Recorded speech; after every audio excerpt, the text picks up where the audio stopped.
People are living in the ruins in Gaza. The Israelis insist that they hit Hamas targets who use civilians as human shields.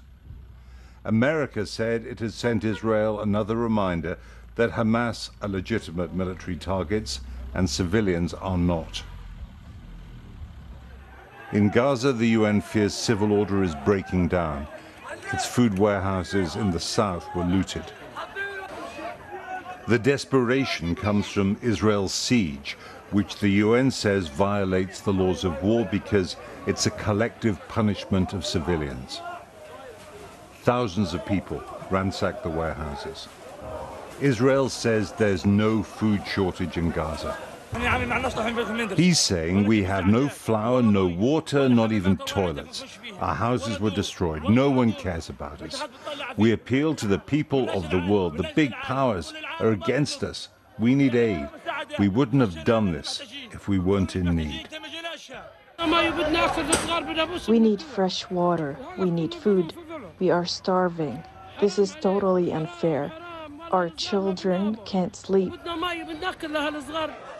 Further north in Gaza City, after patients and staff refused Israel's order to evacuate Al-Quds Hospital, the wards filled with smoke as buildings nearby were hit.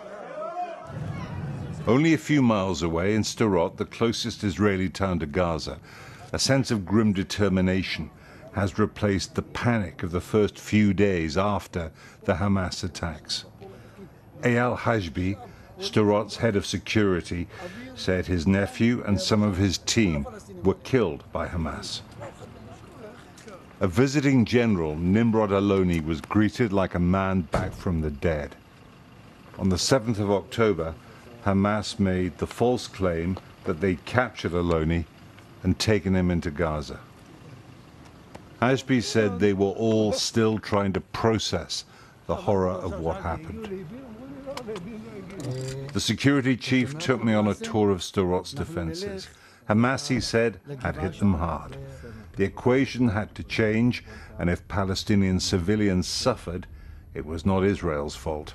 We allowed them to come work in Israel, and we thought this would help the ordinary people of Gaza. We thought a good economy would bring some peace, but now we know that only security brings peace. But after 20 rounds of war with Hamas and Islamic Jihad, this needs to be a story that ends here. Our eyes were closed, he said, and we lost everything. Israel's dead are still being identified. Hashbi says he can't face any more funerals. Night and day, Israel's ground war to destroy Hamas gathers pace. It is reverberating around the region. The risks of a wider Middle East war remain. This is a time for a war for our common future. Today we draw a line between the forces of civilization and the forces of barbarism. It is a time for everyone to decide where they stand. Israel will stand against the forces of barbarism until victory. Calls for a ceasefire are calls for Israel to surrender to Hamas, to surrender to terrorism, to surrender to barbarism. That will not happen.